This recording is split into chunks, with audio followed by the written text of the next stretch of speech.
आज की कहानी खौफनाक हुआ। रामपुर से कुछ मील दूर सोनापुर का नाम का एक गांव था। उस गांव के बीचों बीच एक बहुत पुराना कुआं था। गांव के लोग उस कुएं के पानी कभी नहीं पीते थे और सूरज ढलने के बाद उसके पास जाना भी मना था। गांव की एक जवान औरत माया शहर से शादी करके नई नई गांव आई थी। उसे इस अंधविश्वासों पर यकीन नहीं था। एक रात जब घर में पानी ख़त्म हो गया और उसे बहुत प्यास लगी तो उसने सोचा कि क्यों ना कुएं से पानी निकाल लिया जाए। जैसे ही माया कुएं के पास पहुंची, उसे कुएं के अंदर से किसी की गुनगुनाने की आवाज़ आई। माया ने कुएं में बाल्टी डाली। बाल्टी जब नीचे गई तो उसे महसूस हुआ कि किसी ने नीचे से उसे पकड़ लिया है। उसने ज़ोर लगाकर रस्सी खींची। जब बाल्टी ऊपर आई तो उसमें पानी नहीं था, बल्कि काले और लंबे बाल भरे हुए थे। माया डर के मारे पीछे हट गई। तभी एक कुएं के मुंडेरे पर दो सफ़ेद हाथ दिखाई दिए। धीरे धीरे एक औरत कुएं से बाहर निकलने लगी। उसका शरीर गीला था और उसकी त्वचा सफ़ेद पड़ चुका था, जैसे वो बरसों से पानी के अंदर हो। और औरत ने फुसफुसाते हुए कहा, मुझे बहुत प्यास लगी है, क्या तुम मुझे अपनी आवाज़ दोगी? अगले दिन सुबह गांव वालों ने देखा कि माया कुएं के पास बैठी है। वो ठीक लग रही थी, लेकिन जब उसकी सास ने उससे बात करने की कोशिश की तो माया के मुंह से कोई आवाज़ नहीं निकल रही। वो सिर्फ कुएं की तरफ इशारा कर रही थी।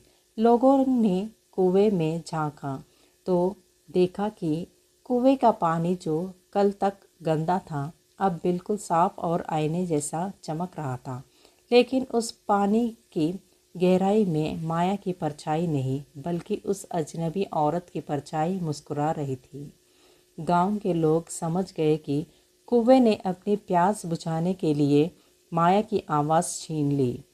आज भी उस गांव में लोग प्यासे सो जाते हैं, लेकिन उस कुएं की तरफ मुड़कर भी नहीं देखते। माया अब बोल नहीं सकती थी, लेकिन उसकी आंखों में एक अजीब सा डर हमेशा बना रहा था। वो बस घंटों कुएं के पास बैठी रहती और उसकी गहराई में ताकती रहती। गांव वालों को लगा कि माया पागल हो गई है, लेकिन असली डर तो अभी शुरू होने वाला था। माया का पति अर्जुन अपनी पत्नी की ये हालत देख नहीं पा रहा था। वो एक निडर इंसान था। उसने ठान लिया कि वो उस कुएं का रहस्य सुलझाकर रहेगा और माया की आवाज़ वापस लाएगा। एक रात जब पूरा गांव सो रहा था, अर्जुन एक जलती हुई मशाल और एक बड़ा शीशा लेकर कुएं के पास पहुंचा। उसे किसी ने बताया था कि रूहों को आईना दिखाने से उनका असली रूप सामने आ जाता है। जैसे ही अर्जुन ने कुएं के ऊपर शीशा लटकाया, कुएं का पानी खौलने लगा। अचानक कुएं के अंदर से माया की आवाज़ सुनाई दी, अर्जुन, मुझे यहाँ बहुत ठंड लग रही है, मुझे बचा लो। अर्जुन चौंक गया। माया तो उसके पीछे घर पर सो रही थी, फिर ये आवाज़ कुएं से कैसे आ सकती है? उसने मशाल नीचे की ओर की। उसने देखा कि कुएं की दीवारों पर हजारों कटे हुए हाथ रेंग रहे थे और सबसे नीचे वो औरत बैठी थी जो माया की आवाज़ में चिल्ला रही थी। तभी कुएं से एक गीला हाथ बाहर निकला और अर्जुन का पैर पकड़ लिया। वो हाथ इतना ठंडा था कि अर्जुन का खून जमने लगा। वो उसे कुएं के अंदर खींचने लगा। अर्जुन ने पूरी ताकत लगाकर अपने आप को छुड़ाया और वो शीशा कुएं के अंदर फेंक दिया। शीशा पानी से टकराते ही टूट गया। जैसे ही शीशा टूटा, कुएं से एक दिल दहलाने देने वाली चीख निकली। वो आवाज़ माया की नहीं, बल्कि उसी चुड़ैल की थी। अगले दिन सुबह जब सूरज निकला, माया के गले से एक हल्की सी आवाज़ निकली। वो बोल पा रही थी, लेकिन गांव में एक और मुसीबत आ गई थी। अर्जुन गायब था। कुएं के किनारे सिर्फ अर्जुन की मशाल पड़ी थी। जो अभी भी सुलग रही थी।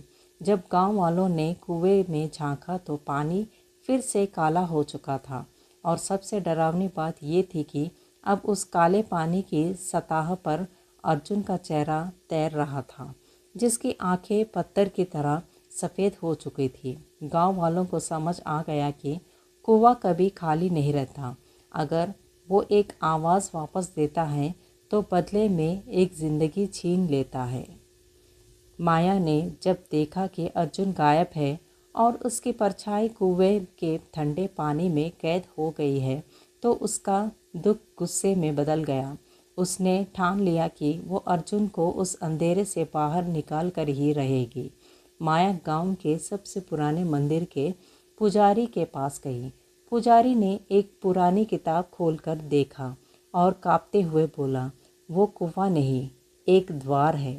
वो औरत अपनी अधूरी प्यास और अकेलेपन के लिए लोगों को खींचती है। अर्जुन को वापस लाने का सिर्फ एक ही रास्ता है, लेकिन वो बहुत खतरनाक है।